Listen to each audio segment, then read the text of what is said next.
Hai semua, di sini kami akan mempresentasikan materi kami dengan judul Bahan Kosmetik dari Laut. Sebelumnya, kami akan memperkenalkan diri kami. Saya sendiri, Frediana Yunita Asa, Wilfrida Hoar Klau, dan Noni Awiwin Manek. Nah, pada slide ini menjelaskan tentang rumput laut coklat, di mana rumput laut coklat ini adalah salah satu tanaman yang bisa dijadikan sebagai bahan kosmetik bagi kulit yang sensitif. Rumput laut coklat termasuk dalam ordo taksonomi yang berbeda, Fucales laminariales, yang digunakan sebagai bahan dalam 17% dari formulasi kosmetik. Warna coklat dari spesies ini dihasilkan dari dominasi pigmen fukatin yang menutup pigmen lain seperti klorofil dan karotein sebagai zat cadangan minyak dan polisakarida. Nah, pada polisakarida utama yang ditemukan dalam rumput laut coklat ini adalah asam alginat, sedangkan laminarin dan fucoidan muncul sebagai polisakarida sulfat.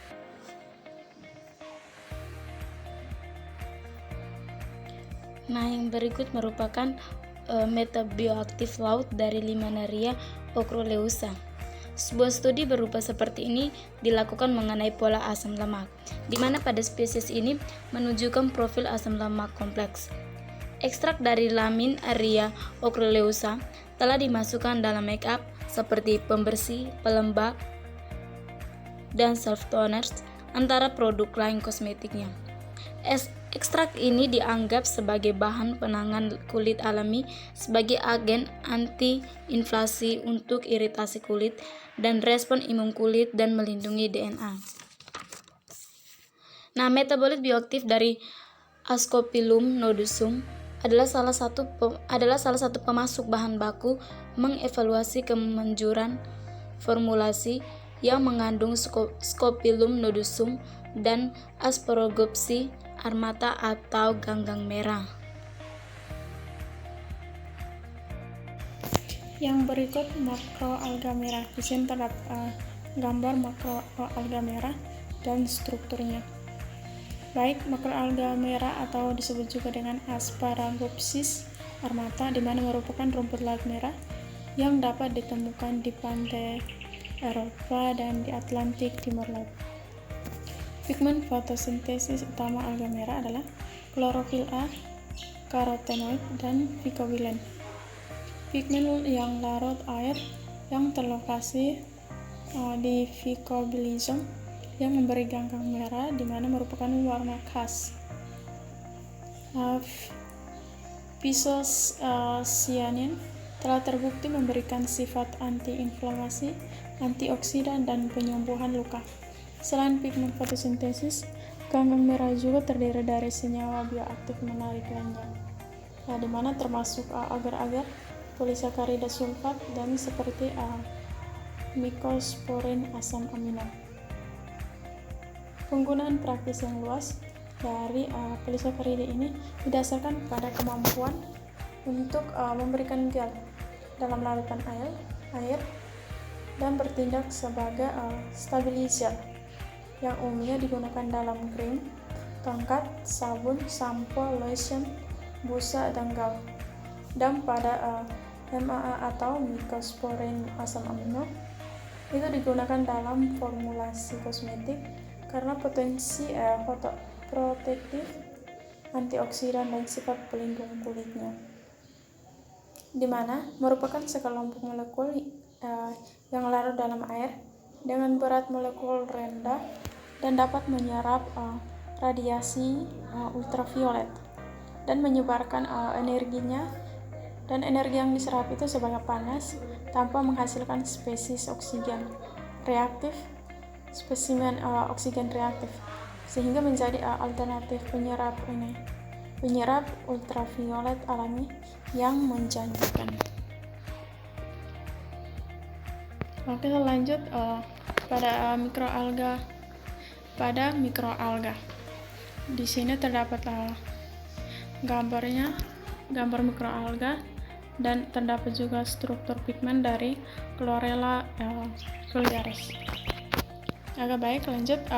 Di sini mikroalga laut juga merupakan sumber inovatif senyawa bioaktif seperti pada asam lemak tak jenuh ganda, tocopherol dan sterol, vitamin dan mineral, antioksidan dan pigmen, misalnya pada klorofil dan karotenoid, dengan relevansi yang besar dalam medis, bidang farmasi dan kosmetik karena struktur uniseluler atau multiselulernya yang sederhana. Mereka bagian ini dapat tumbuh dengan cepat dan hidup di bawah kondisi yang keras dan tekanan lingkungan seperti panas, dingin, anaerobiosis, salinitas, fotooksidasi, tekanan osmotik, dan paparan radiasi UV atau ultraviolet. Mikroalga biasanya dikomersialkan dan digunakan dalam bioteknologi milik ganggang hijau, Chlorophyces seperti Chlorella vulgaris, Haematococcus pluviolis, Dunaliella salina, dan Cyanobacterium. Di mana komposisinya bervariasi sesuai dengan spesies dan lingkungan budidaya, seperti intensitas cahaya, pada suhu, pH, salinitas, dan media. Ekstrak dari Chlorella vulgaris itu di mana untuk kesehatan kulit. Baik, di sini bahan kosmetik laut itu seperti yang sudah dijelaskan, seperti pada alga, di mana alga itu kita dapat lihat dari warna pigmen dan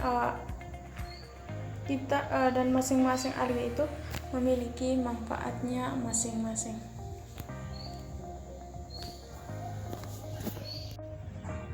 Pengumpulan data.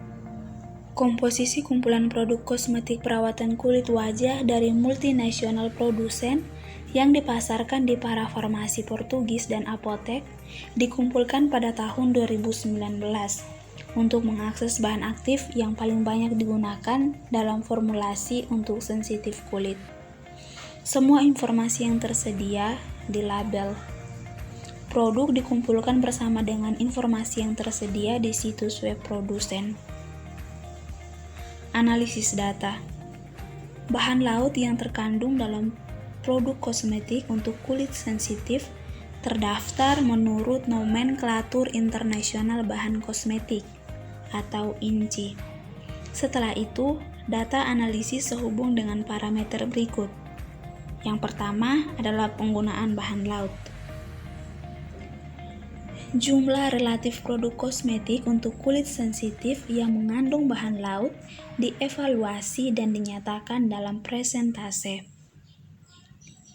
Yang berikut, bahan laut teratas untuk kulit sensitif. Bahan laut diidentifikasi dari daftar Nomenklatur Internasional Bahan Kosmetik dan diberi peringkat dalam urutan menurun untuk mengungkapkan yang teratas. Kategorisasi mereka juga dilakukan berdasarkan spesies organisme laut mereka. Yang berikut, bukti ilmiah yang mendukung khasiat bahan laut dalam perawatan kulit sensitif.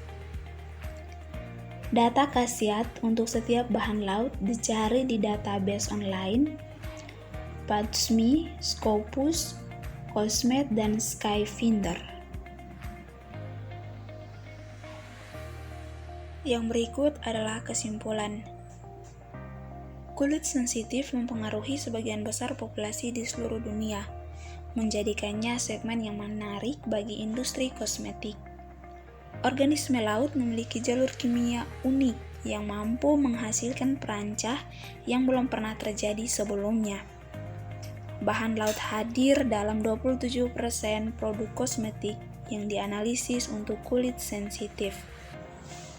Perlu dicatat makroalga adalah bahan laut utama yang digunakan mungkin karena kemudahan budidaya yang sejalan dengan perkembangan teknologi mutakhir. Ini mudah dibudidayakan baik di kolam atau fotobioreaktor, di tanah yang tidak dapat ditanami dengan minimal penggunaan air tawar, atau bahkan dalam air laut atau air limbah.